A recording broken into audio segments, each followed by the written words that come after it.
Paris. City of love, romance, and dreams. So they say. I used to say it too. But ever since that day, the day of the murder, I've always associated my beloved Paris with death.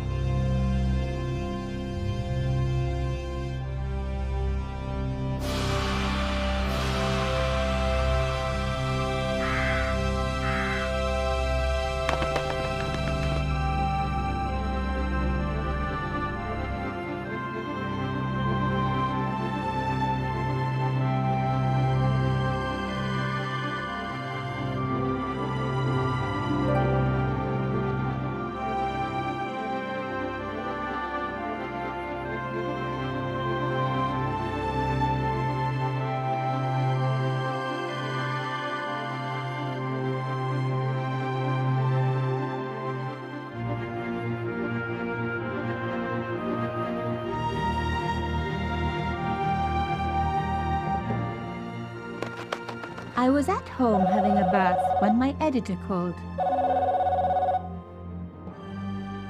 Collard, get your ass over to the Palais Royal now. You got an interview. With Pierre Carchon. Yes, the Pierre Carchon. No photos, so leave your gear at home. He has for you personally. Don't ask me why. Anyhow, this could be big, so if he makes a pass, don't forget.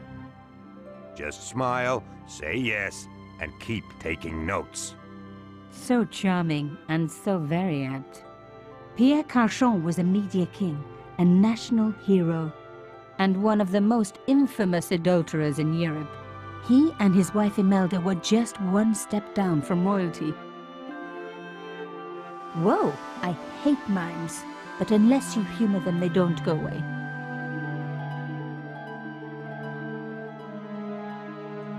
Here I was, the palace of the Media King and the Ice Queen. I pressed the doorbell and set in motion a chain of events which would change my life forever. Yes? What is it? Madame, my name is Nico Collard. I'm here to see Monsieur Carchon. Come up, we're on the first floor.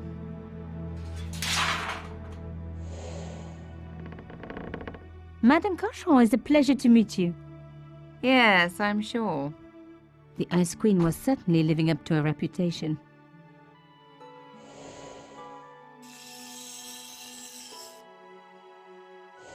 Will you be staying for the interview?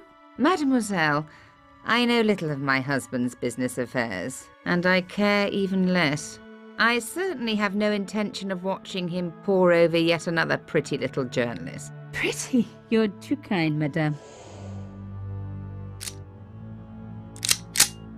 Ah, the talented and very beautiful Mademoiselle Collard. Such a pleasure to meet you at last. Monsieur Carchon, I am honored.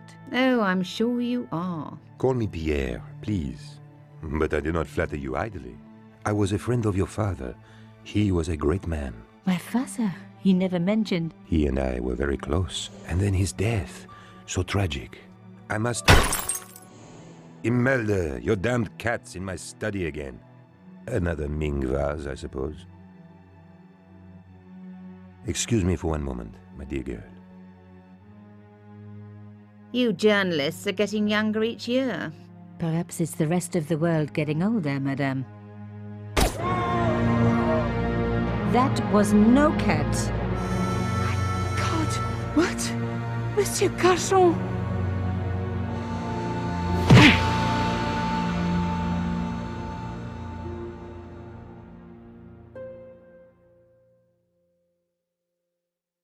He's dead. I must call the police. You'd better stay here. There was a man. It was the mime. Do you think he... Well, I believe we can rule out suicide, don't you? No wonder they called her the Ice Queen. She would have been top of my list of suspects if I hadn't seen the attacker myself. And if I hadn't come across a couple of murders just like this already. One of the most important men in Europe, murdered. And here was I, Nico Coulard, alone at the scene of the crime. Should I wait for the cops? Or start my own investigation? It was a no-brainer.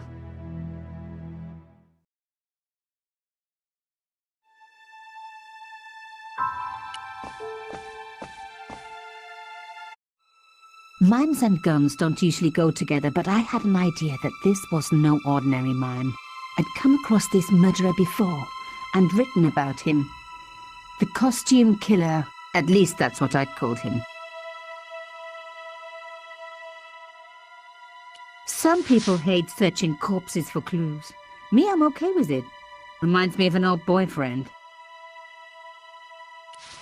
In his pocket, I found a ticket stamped Bateau de la Conciergerie. Taking the ticket meant I tampered with the evidence. There was no going back now. His lifeless eyes stared blankly at nothing. It was one of my hair clips. My favorite, in fact.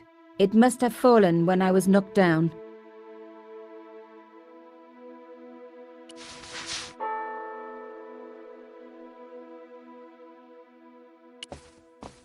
You had to end it to the Ice Queen. She sure knew her fabrics.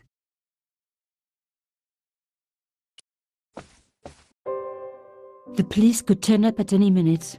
Somewhere there were clues to the murder, and I needed to find them.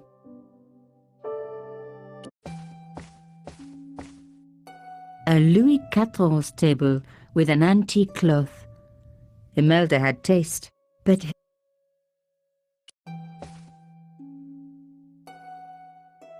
I reckoned that cloth might just turn out to be useful. There was a tiny hole in the tabletop. Part of the inlay had been chipped away.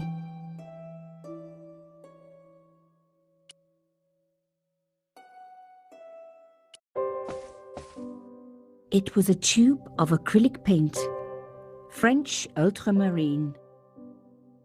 Just the color I was after for my bathroom. I'm sorry, I have to go. Someone is... Young lady, what are you doing? Oh, this paint.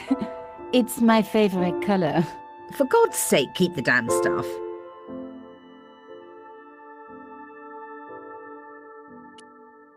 Imelda had talent, but I certainly wasn't going to tell her that.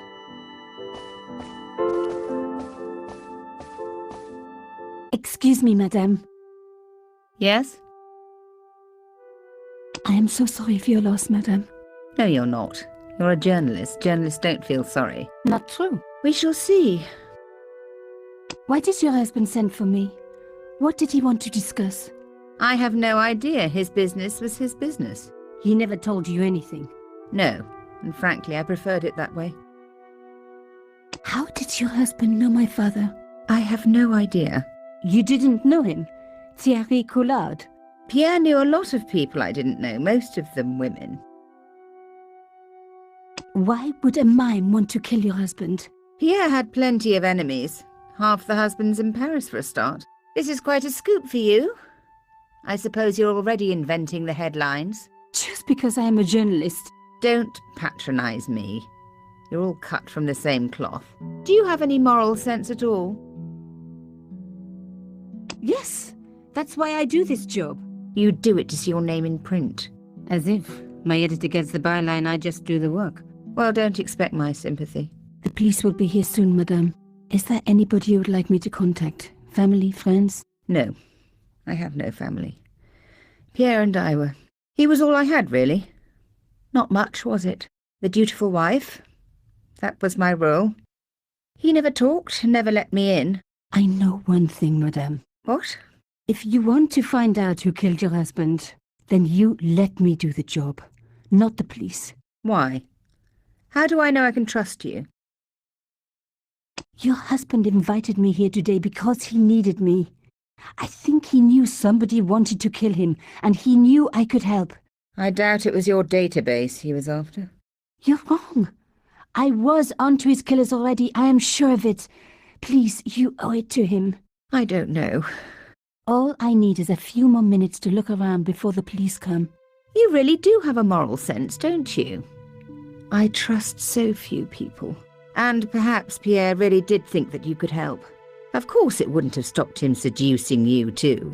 Here, take this. It's the key to the drawing room next to the library at the end of the hall. It was Pierre's room. I rarely went in there. I couldn't. I was too scared of what I might find.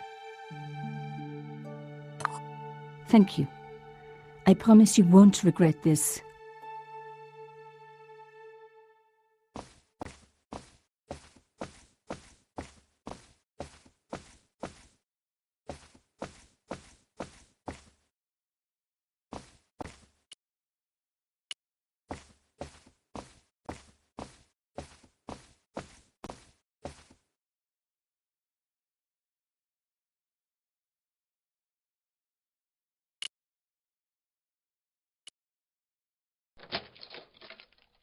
Now we were getting somewhere.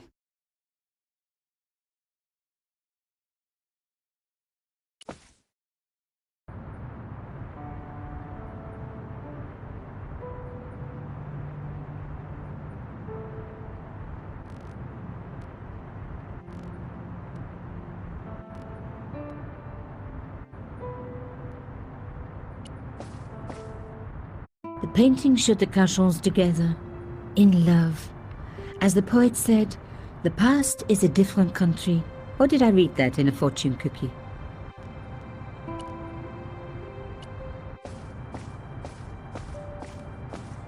As expected, the desk was yet another priceless antique. Yawn. The blotter and in tray had clearly been placed with mathematical precision.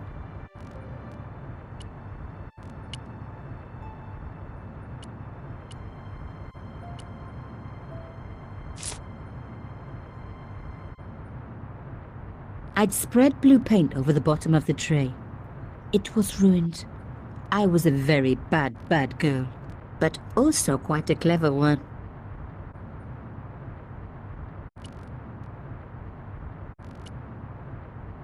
No.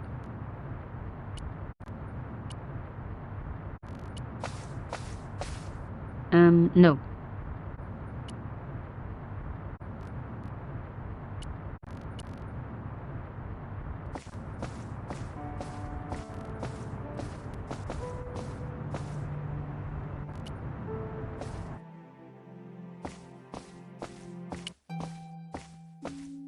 A magnificent and...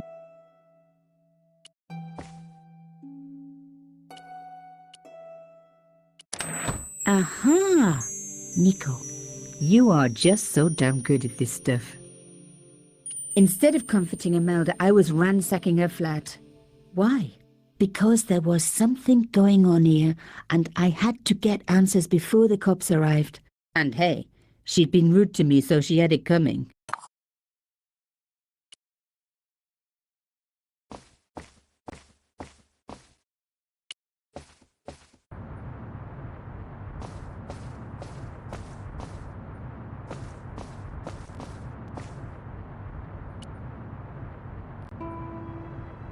There was the very faintest of clicks.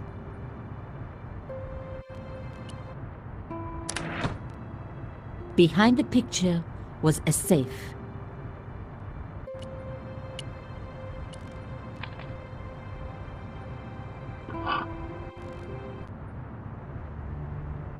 In the safe was some kind of artifact.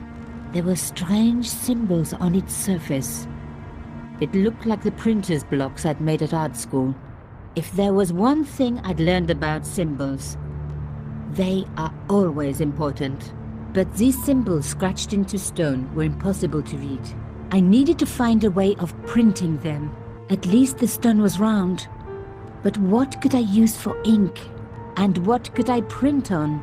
Sure, I was stealing, but I knew Imelda didn't know about the artifact, and Cachon was past caring.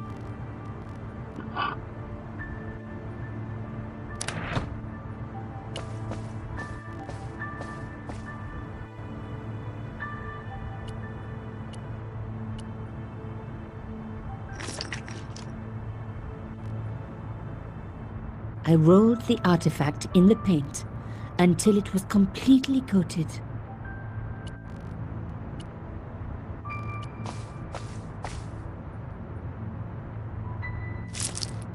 Genius! The roller and the paint worked just as I planned, but what did it say? It was some kind of coded message. It read, "Sub judice." I may not have learned a lot as a journalist, but that was a term I knew well. It means a legal case that is before the courts. Below it was a sequence of letters that made no sense. I suddenly realized there was a connection between the boat ticket and the coded message.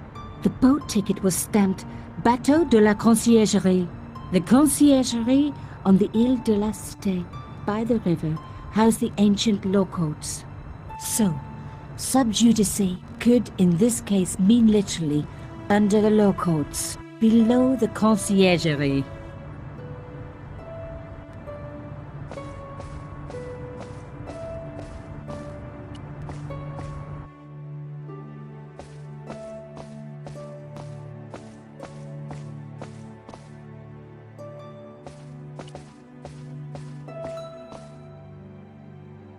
Madame Cachon, Please call me Imelda. We hardly need the formalities now, do we? did Monsieur Cachon say nothing to you about my father? No, I'm sorry. He never mentioned him.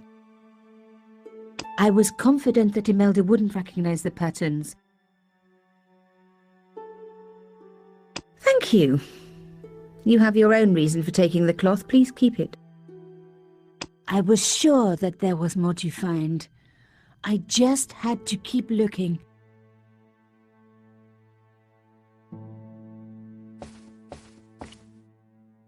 Rolling out the painted cylinder had given me a print of a secret message.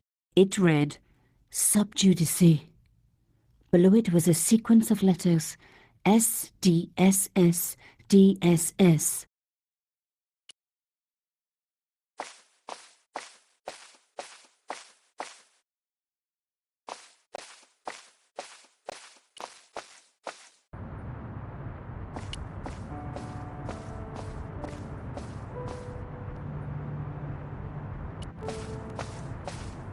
I didn't need to take the letter. It had been made by my father. I knew for certain because in my apartment I had its exact twin, carved into a box he had made. So Cachon had known my father. They really must have been friends. I decided to take the carved elephant. It clearly meant nothing to Imelda. I was pretty sure I'd found all I could here. And besides, all this opulence was making me pine for my regular life of poverty. This was a huge story. It was also one heck of a puzzle with a lot of pieces missing. But I was going to crack it. And if I could just remember the name of that fancy prize you get for being an ace journalist, I was definitely going to win it this time.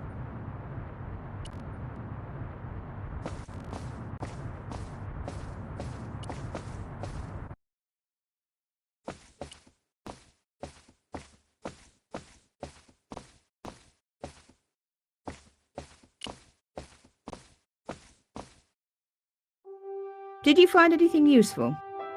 This carving, do you know anything about it? It was Pierre's. What does the statue have to do with... Please, I need to know. He was given it by a friend, something to do with Africa. He never explained any more. No, but I think it was important to him, always on display. Why? It was carved by my father. Oh, I see. I didn't know. Imelda, I will do everything I can to find the killer. Thank you, my dear. And if the police ask, Don't worry. You were never here. sub judice was the key. I was going to have to find a way under the conciergerie. I decided to head straight for the quayside on the Ile de la Cité. If there was a way of getting under the conciergerie, it would have to be from there.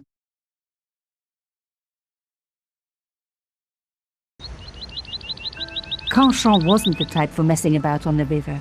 He was up to something down here. Something that got him killed.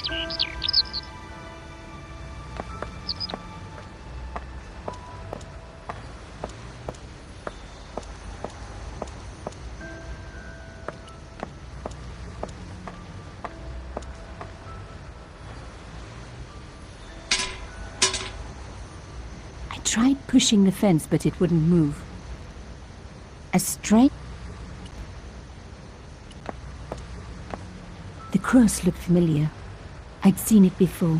It was embroidered on the lace cloth I'd picked up at Carchon's apartment. I knew...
One down, one to go.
Nothing like a good convent education for honing your lockpicking skills.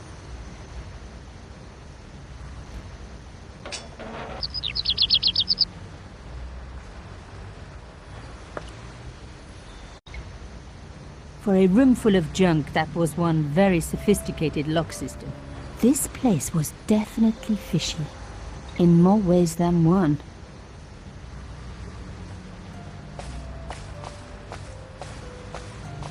The skiff hadn't been touched for years. I've got an exercise bike just like that. A rough hole was cut into the pillar.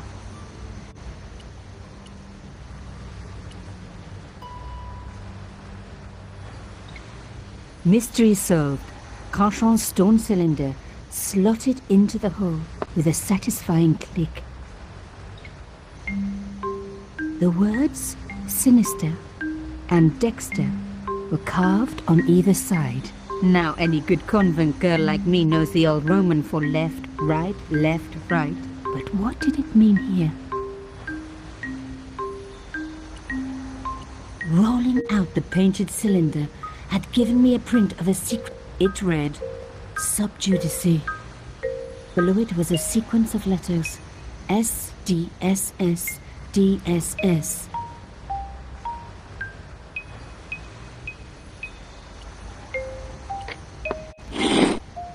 A satisfying click told me I turned it to the right position.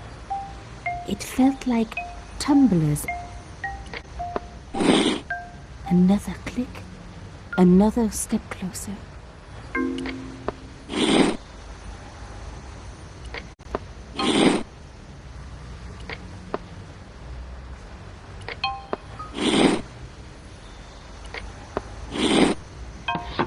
I love the sound of locks clicking open.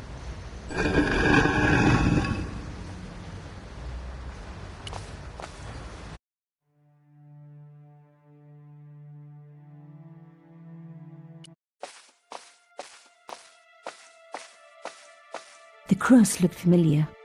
I'd seen it before.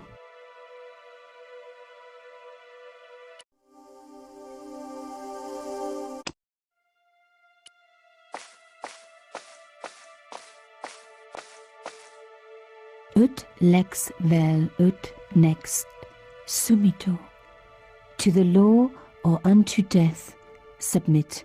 I guess these people didn't believe in liberté, égalité, or fraternité. Yes, I'll admit it. I was a swot at school. I also wore lipstick and the nuns never knew.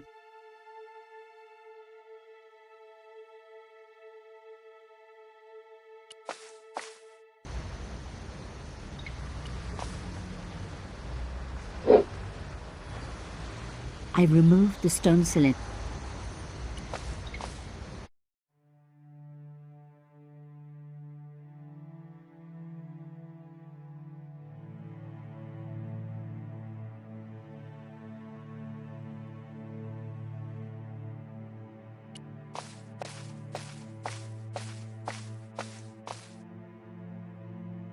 Oh my God!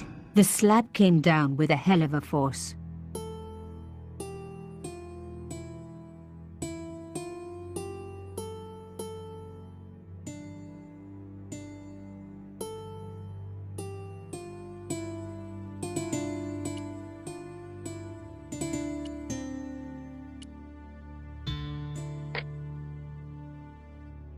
The stone cross was propped up.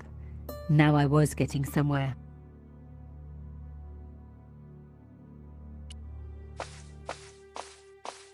A round slot precisely carved into the stonework.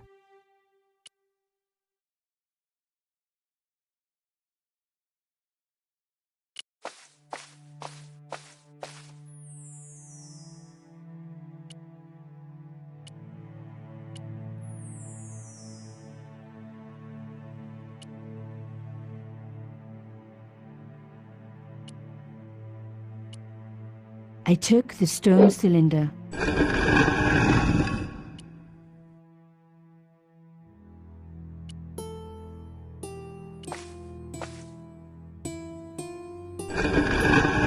Lifting the cross closed the end.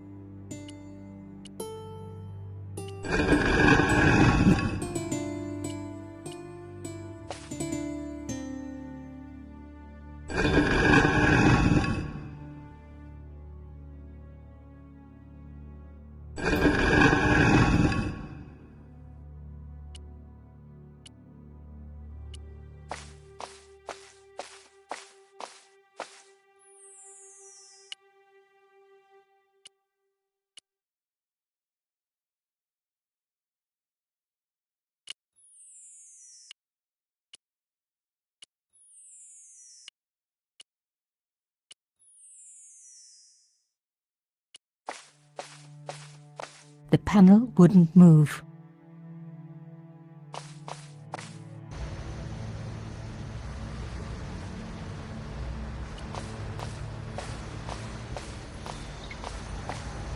I really didn't want to pull the fence back up.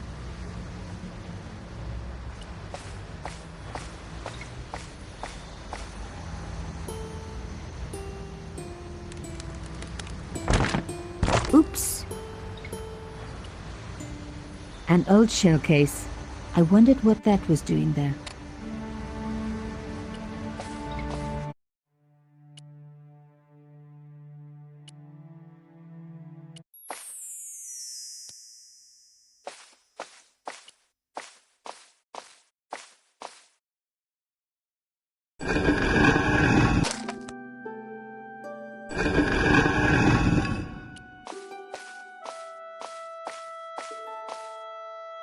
The stone slab had flattened one end of the shell case.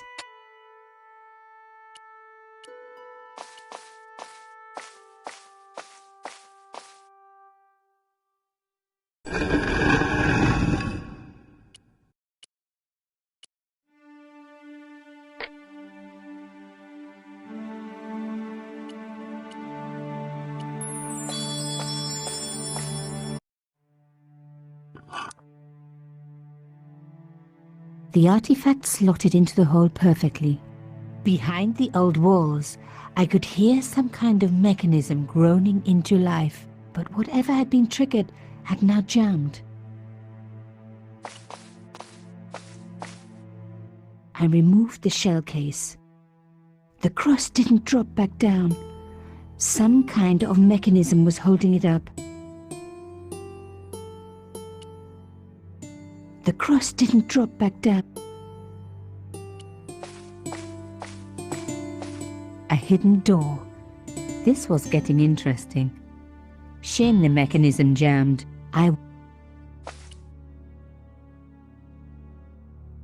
The gap was too thin for me to get a grip. I needed something thin enough to prise the door open.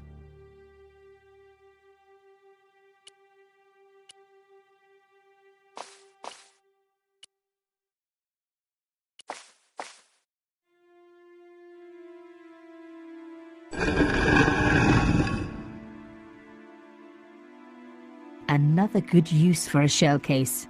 Another secret room. Somebody had something to hide. But was it what I was looking for?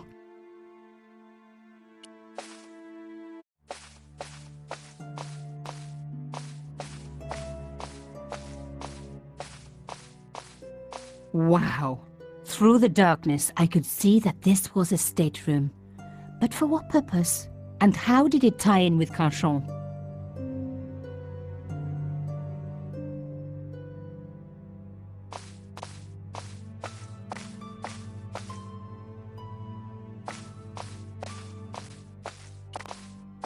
It was an old circuit breaker, like something from a Frankenstein movie.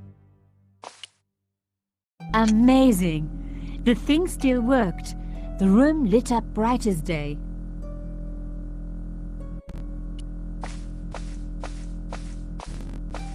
A slot next to the safe door. All I had to do was find something to fit into it. It was like being back in kindergarten. All I needed now was a shape that would fit the slot.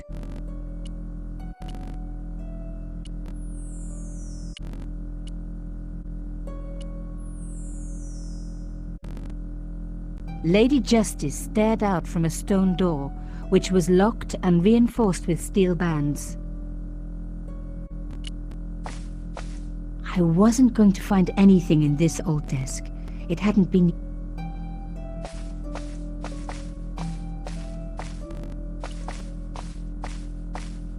It was a drawer. I wondered...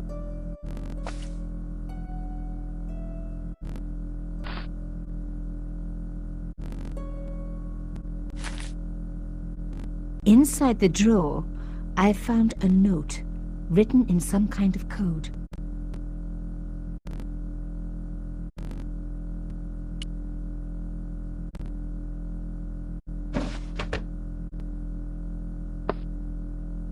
Damn! Don't you just hate it when that happens?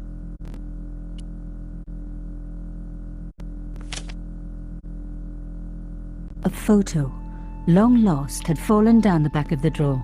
It was very old, but there was no mistaking the guy in the foreground. Carchon. Behind him were soldiers, a burning village, and a corpse.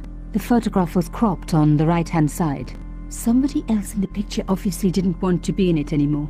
I wasn't surprised. This was Africa in the 60s. An uprising was being brutally suppressed. And here was Mr. Media himself, Carchon, doing the suppressing. The photograph was not just powerful evidence. It was also my ticket to one explosive story. But there had to be more for me to discover.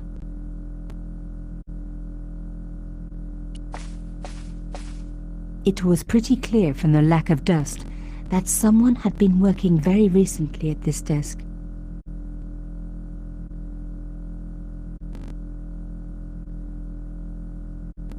Oh my God! The sheet was a printout with my personal information. Everything from my favorite food to my waist size. They were right about chocolate, but come on guys, I'm a size 10. There was even a picture of me, taken with a telephoto lens. Carchon wouldn't have taken these pictures himself.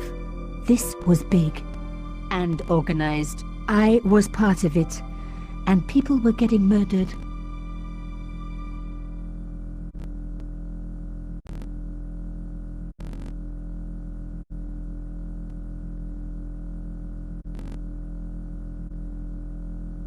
This was the article I'd written about the costume killer. My suspicions were right. Carchon had cut it out. 2 businessmen had been killed. One in Italy, one in Japan. In each case the killer had worn a costume. A penguin, and then a snowman. But that wasn't the only link between the 2 murders. Both the victims had been big media do-gooders, and I proved they were just the opposite. So, how did they fit in with Carchon? My articles about the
full report to follow.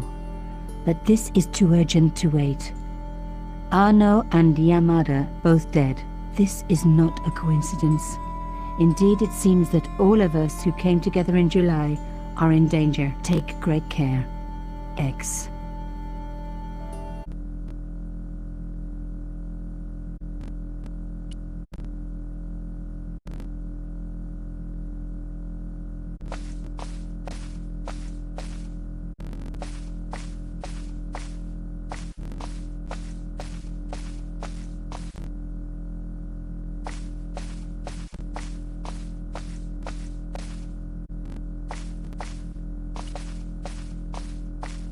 There was nothing else.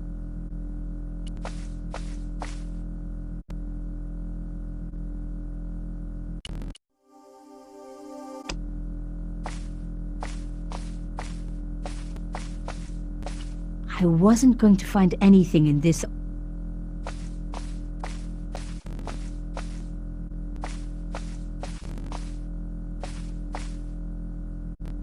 I had enough for a story.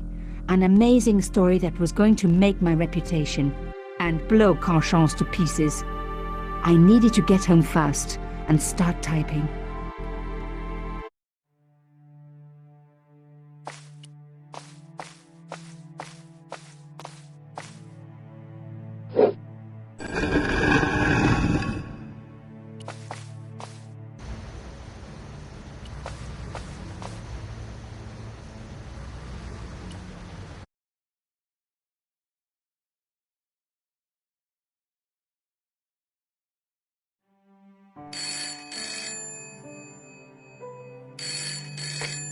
Bonsoir, Collard. Nico, it's Ronnie. Hey, Ronnie, you cracked open the champagne yet? Are you crazy? What's wrong? Wait a minute. You didn't print it, did you? Of course I didn't print. That's the best piece I've written. The last, as far as I'm concerned. It's important. It's suicidal. You can't destroy a national hero. He deserved it. His corpse isn't even cold. Ronnie, 2 hours ago I told you what I'd found. You loved it. You begged me to write it up immediately. 2 hours is a long time in newspapers, Nico. Someone's got to you, haven't they? Listen up, Nicole, and listen good. Pierre Carchant had a lot of friends. Powerful friends. For your own sake. Forget what happened. You got it. End of conversation. Good night. This should have been my big break, but I knew there was nowhere else to sell this story. If Ronnie wouldn't print it, nobody would.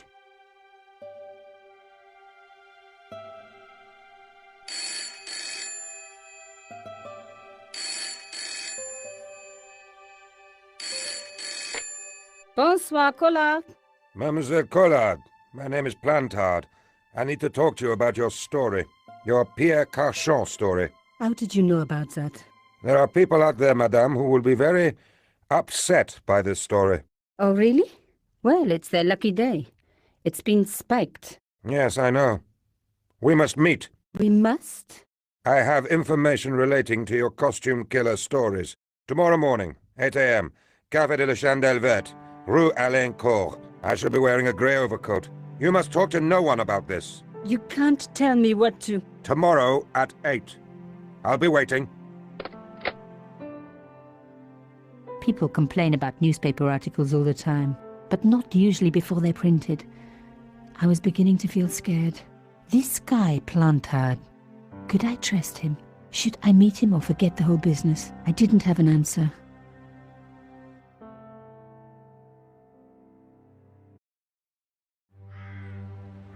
I'd only been in Paris for a week, but already I'd fallen in love with the city. My latest discovery was a little cafe, La Chandelle Verte. I was pretty sure the waitress was taking a shine to me. That old Stobart charm, I guess. Little did I know my reverie was about to be so rudely interrupted.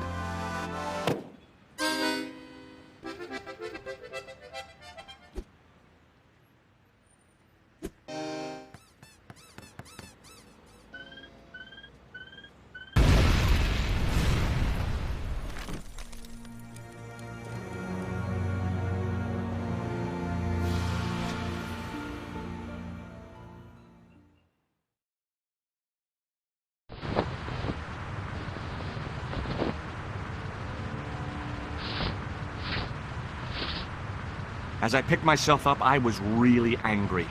1 minute I'm on vacation, the next minute some clown's blown me up. I knew right away what I was gonna do. I was gonna find that clown and bring him to justice. Because justice matters.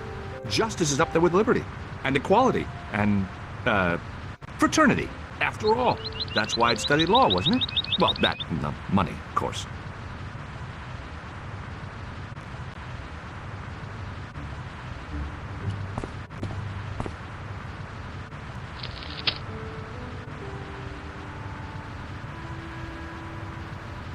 The leading article referred to the visit of a Nobel Prize winner from some unpronounceable Eastern European state.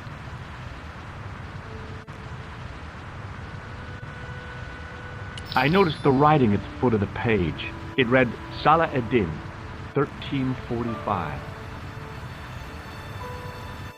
The big story was about the brutal murder of a French media magnate, shot down in cold blood. The guy oozed confidence, like a regular French statesman.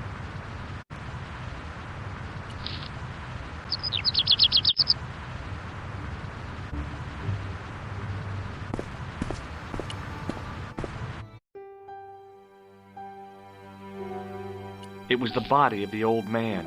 It was hard to believe I'd seen him alive only minutes before.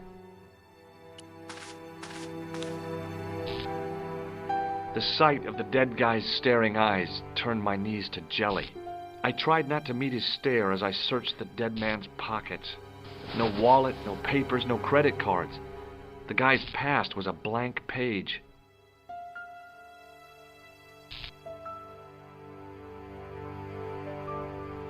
A mysteriously undamaged bottle of spirit stood on the bar.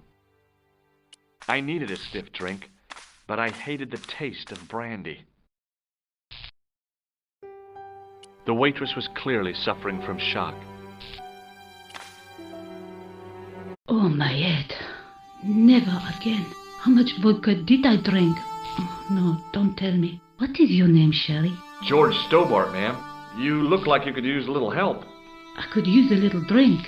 I feel sick, dizzy, and bruised.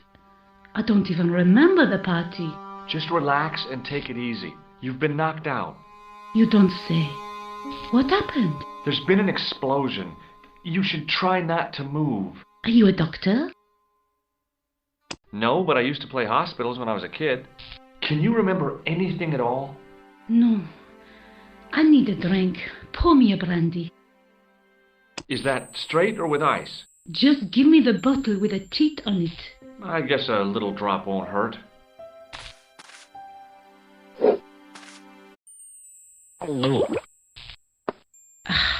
That's better. She knocked back the brandy as if it was water. I was glad I wasn't picking up the check.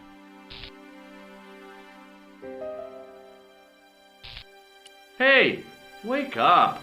She didn't respond. If I wanted another cappuccino, I'd have to serve myself.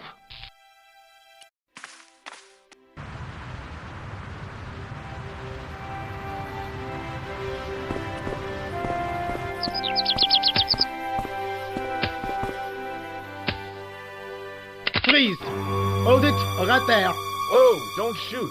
I'm innocent. I'm an American. Can't make up your mind, huh? I demand to see the American consul. Drop your weapons and get down on the ground. Put that thing away, Sergeant Mou. I apologize, monsieur, but I cannot permit you to leave. Am I under arrest? Ah, no, I would simply like to ask you some questions. En avant, to the café, marche. What a mess. This bombing is an outrage, is it not? Stop that, monsieur. Has it occurred to you that he may be dead, Mou? Oui, monsieur. But I prefer to look on the bright side. Besides, I recall a case where the killer escaped by feigning death. However, in this case, the man is quite dead. Examine the girl and take her statement, if you can. Et maintenant, to business. Your name, please? George Stobart. I'm from California. And what brings you to Paris, Monsieur Stobart? Travel. I'm touring Europe. You chose well. The city is most beautiful at this time of year, no? Yeah, I guess so, apart from the bomb blasts. Were you in the vicinity of the cafe at the time of the explosion? Yeah, I was sitting out on the sidewalk. I was lucky I wasn't killed. The inspector passed over my remark with no reaction. Did you see the deceased enter the cafe? Yes, I did. Was he alone? Yeah. And did he say anything to you? No, he was more interested in the waitress. Did you see anyone else in the cafe? Yeah, there was a guy dressed as a clown. He was carrying an accordion. An accordion? Bon. The picture is forming in my mind, and it is not a pretty one. Is the girl all right, Moo? She'll live if she survives the hangover. She doesn't remember seeing a clown, monsieur. That's odd, don't you think, monsieur? Who am I to believe, I wonder? Eh bien, I have heard enough. What do you mean? I am satisfied that you know nothing. You may leave. I hope this little incident does not spoil the rest of your vacation. What about my personal safety? Can't you at least give me some advice? What can I say? Stay alert and look out for suspicious characters. And don't cross the road until the little man shows green. Great advice. I honestly believe you are in no danger, monsieur. Should you remember anything of importance, please contact me. My card.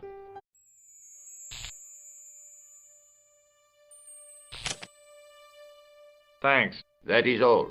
You may go. There's not much to go on, monsieur. On the surface, no. But what lurks inside the subconscious? If the door can only be opened. Are you serious, monsieur? I thought your interest in psychic detection was purely academic.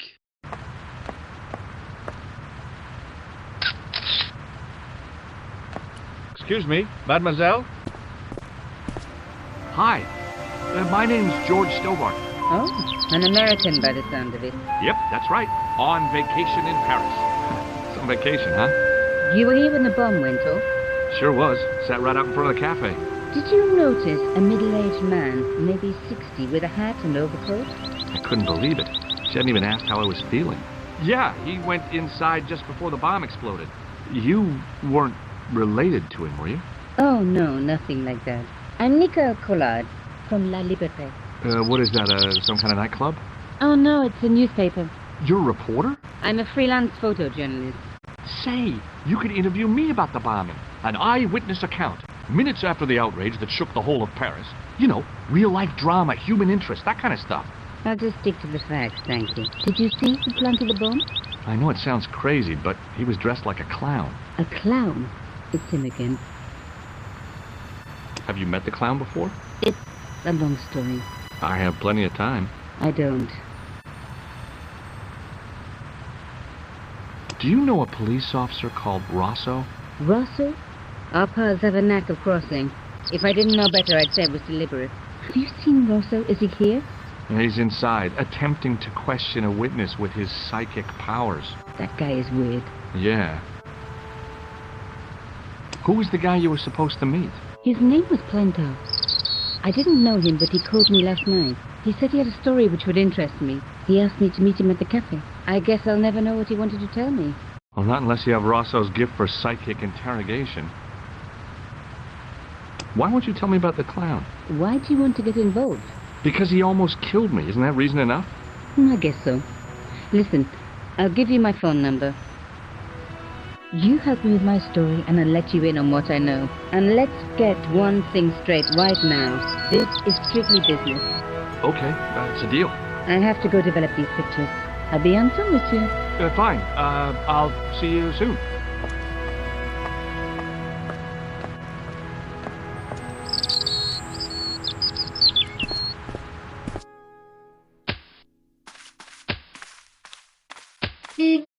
Hey, you! I thought you'd been arrested. Nah, it was a misunderstanding. When he pulled that gun, I thought that was it.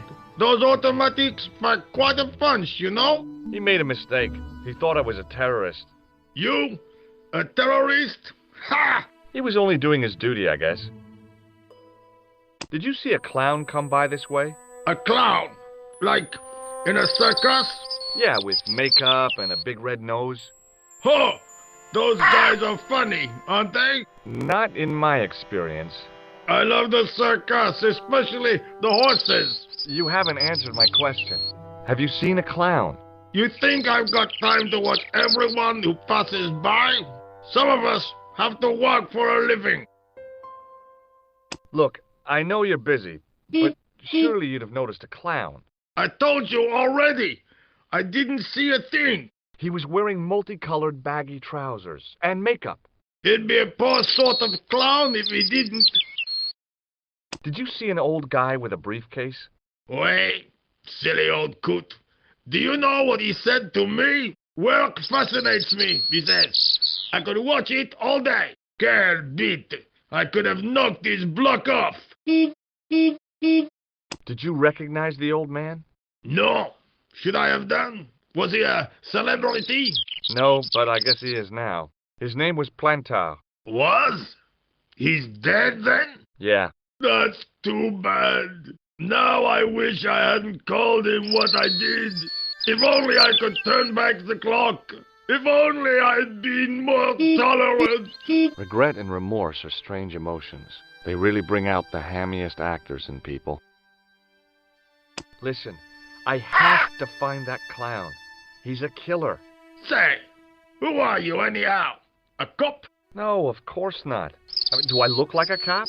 No, but you act like one, sticking your nose in where it's not wanted. How do you know this guy's a killer? Did you see him in action? Didn't you hear the explosion? The cafe was blown up. I wondered what that bang was. Any bodies? Yeah, an old man was killed. Merde. I didn't think it was that serious. What about the waitress? Oh, she's fine. Thank the saints.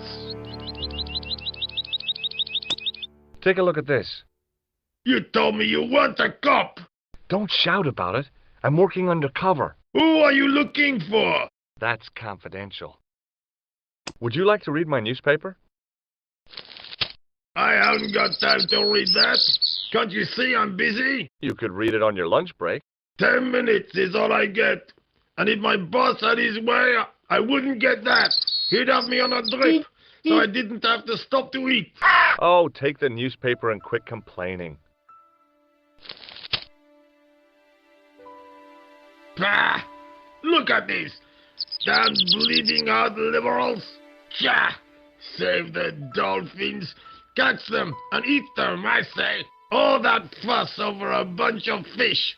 Nah, that's more like it. Look at the size of those.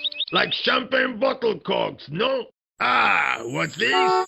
Saladin running in the Prix de l'Arc de Triomphe. It's a racehorse? A horse? A legend. Bucephalus reborn, mon ami. Like a streak of lightning she is. Do me a favor, won't you? Keep an eye on my hole. I'm off to put some money on that nag. What about your toolbox? Stuff it. Help yourself.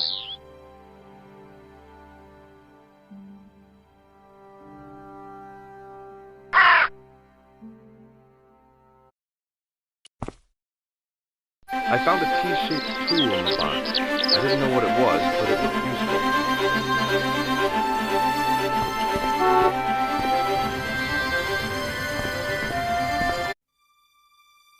The clown had fled into this alley, but there was no sign of him now.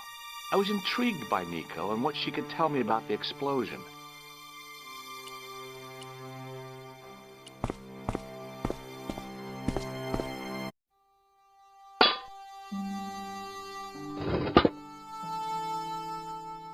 I lifted the cover to reveal what smelt like the entrance to a sewer.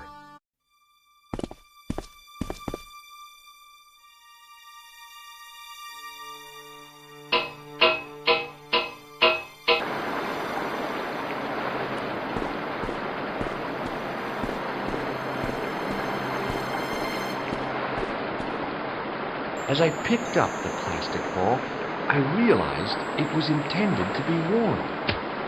It was the clown's red nose.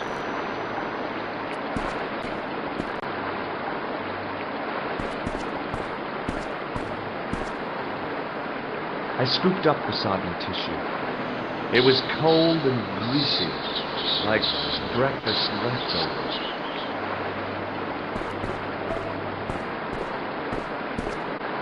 I took hold of the scrap of material and unsnagged it from the spike.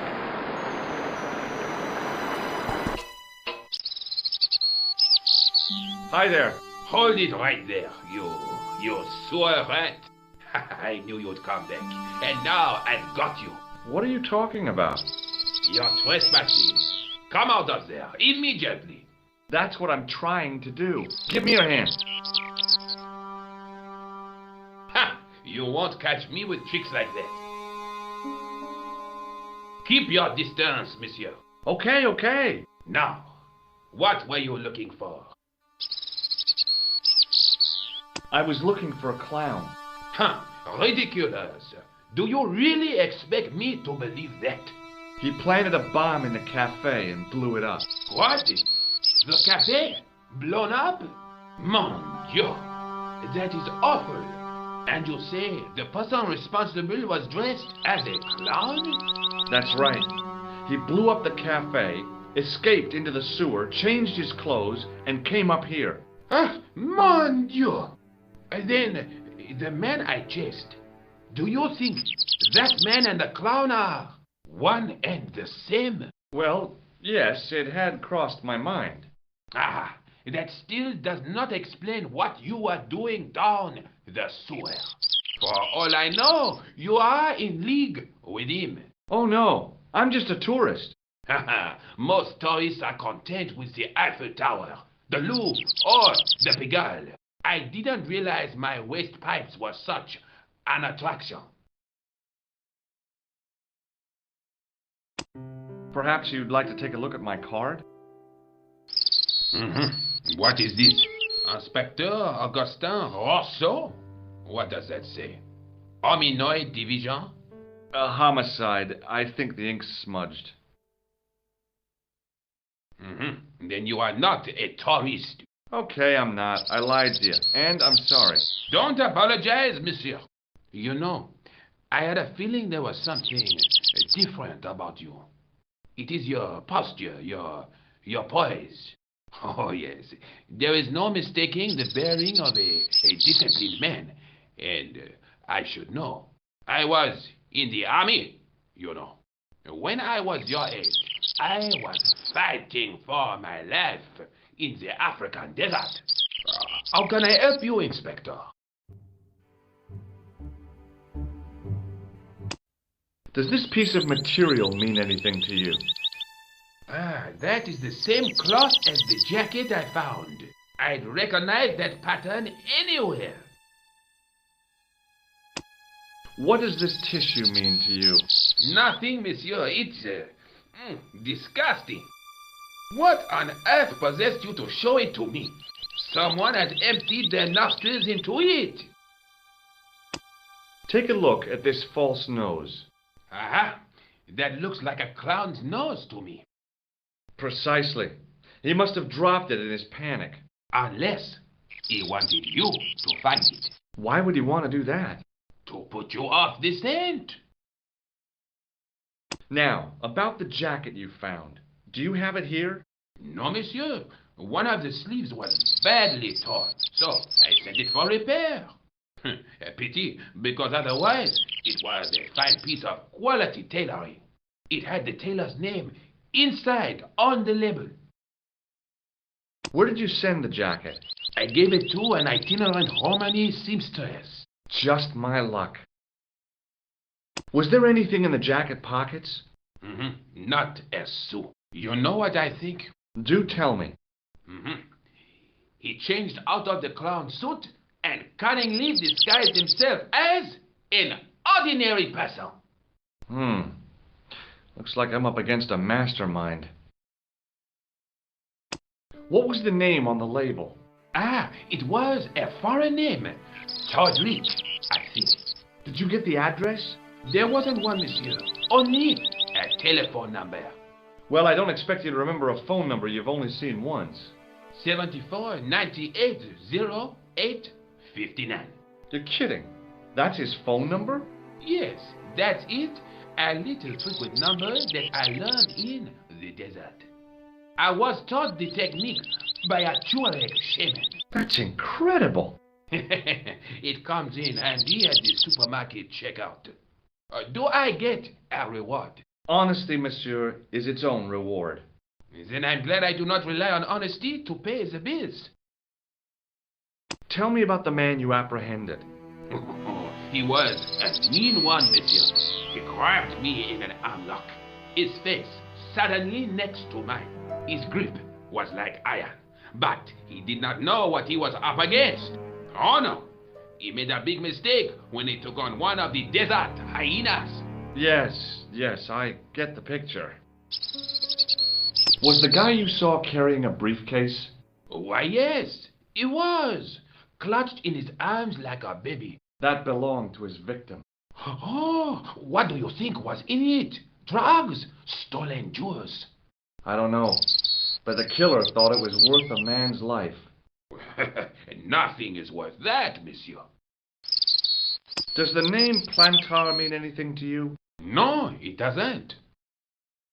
Do you know the waitress at the cafe? You can't suspect her, surely. Just answer the question, please.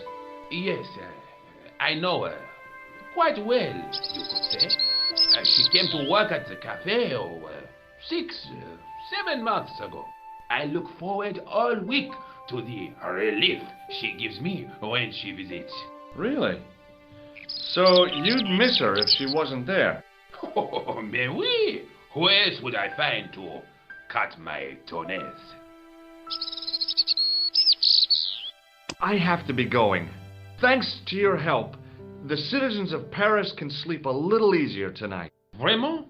I was only doing my duty, monsieur. Good luck, Inspector. I hope you catch that killer soon.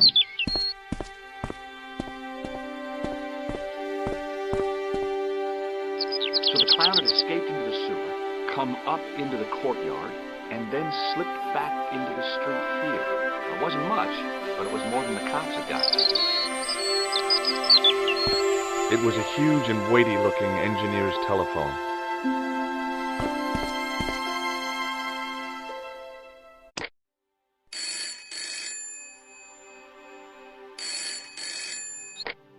Hello? Who is this? Hi. My name's George Stobart. You don't know me. Correct, Mr. Stobart. I don't. What can I do for you? Well, I'm trying to trace one of your customers. Could I maybe come over and talk to you? No, that's not possible. Oh, okay. Forget it. Listen, all I want is a name. What are you talking about? Who are you working for? I guess you might say I'm acting in the interests of truth and justice. Thank God. I thought you were the police. There are innocent lives at stake, Mr. Todrick. Lives that you could save. You're collecting for charity, yes? No, I'm not. All I want from you is information. Go on. I'm listening. What do you know about the clown who bombed the Café de la Chandelle Verte? I don't have no idea what you're talking about. You're cool, Todrick. But I think you know more than you're saying. I don't know who you be, but sure I am you don't know what you're talking about. Oh, this is ridiculous. Quit playing games with me, Todrick. I tell you, I know nothing about no clown. Do you know a guy called Plantar? No, I never heard of him. Shall I tell you what happened to Plantar? How he was killed in cold blood? I told you, I never heard of Plantar. I expect Plantar's a family man, don't you? In their little apartment, Madame Plantar is cooking the supper, listening for the familiar sound of her husband's key in the door. Junior is waiting for his daddy to come home from work. He can't wait to show him the merit marks he earned in school today. Only tonight, Monsieur Plantar won't be coming home. You forgot the puppy. Huh? The faithful puppy dog, waiting for the sound of his master's voice. Well, maybe they don't have a dog. What do you think? I don't know, Plantar. I never heard of Plantar. None of this has anything to do with me.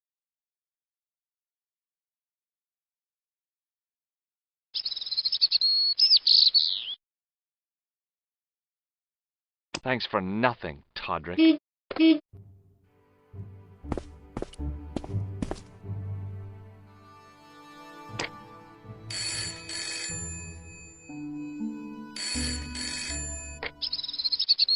Hello, Nico Coulard. Hello?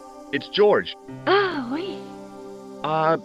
You said to call if I could help. Have you any news for me? You bet. I met a witness who spoke to the clown. And I know where the killer gets his suits. No kidding. Hey, I'm impressed. You are? Well, it wasn't easy. Look, why don't you come here to my apartment later this afternoon? Fine. Where do you live? 361 Rue Jarry. Okay, I'll come over. I was used to working alone, but I had to admit it felt good with George on the case too. But there were some things I was going to have to do alone, and fast. I needed the answers to some questions. Who was the costume killer? And why did he murder Carchon? Why did Carchon ask for me to interview him? How did he know my father? And why was my editor so scared? There was some kind of secret war going on out there, but who was on which side? One thing I did know. I wasn't going to get the answers sitting at my desk.